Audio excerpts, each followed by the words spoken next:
नमस्कार, मी पंजाब डक. काय झालं, उत्तर महाराष्ट्राकडे काही भागामध्ये पाऊस पडलेला नाही. तर उत्तर महाराष्ट्रातल्या शेतकऱ्याला सांगू इच्छितो की 29 जुलैपर्यंत नंदुरबार जिल्हा, धुळे जिल्हा, नाशिक जिल्हा, चाळीसगाव तालुका, त्याच्यात रावेर, चोपडा, जळगाव जिल्हा, त्याच्यानंतर येवला, नाशिक या भागामध्ये म्हणजे 29 पर्यंत चांगला जोराचा पाऊस पडणार आहे. शेतातून पाणी बाहेर निघणार आहे म्हणून हा अंदाज उत्तर महाराष्ट्रातल्या शेतकऱ्यांना लक्षात येते. त्याच्यानंतर आपण मराठवाड्याकडे बोलू. मराठवाड्याकडे सांगायचं झालं तर लातूर जिल्हा, धाराशिव जिल्हा, बीड जिल्हा, परभणी जिल्हा, जालना जिल्हा, संभाजीनगर, नांदेड, हिंगोली या जिल्ह्यामध्ये 28 पर्यंत चांगला दुपारनंतर जोराने पाऊस येईल. सरी येत राहतील. जोराने पाऊस येईल, पुन्हा मग कमी होईल, पुन्हा रिमझिम येईल.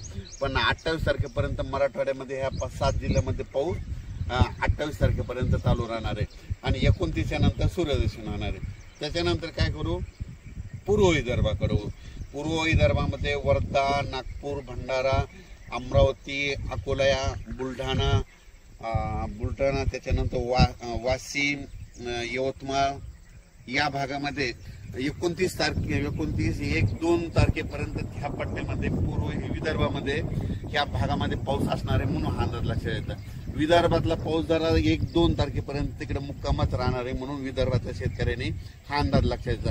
थोडंफार काय होईल, 28-29 नंतर ऊन पडेल, पण थोडा पाऊस विदर्भात ते चालूच राहणार आहे म्हणून हा अंदाज लक्षात येतो.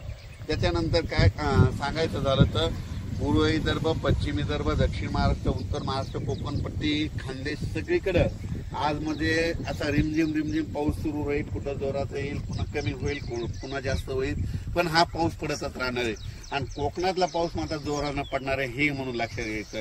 अचानक वातावरणात बदल झाला तर लगेच एक मेसेज दिला जाईल. धन्यवाद.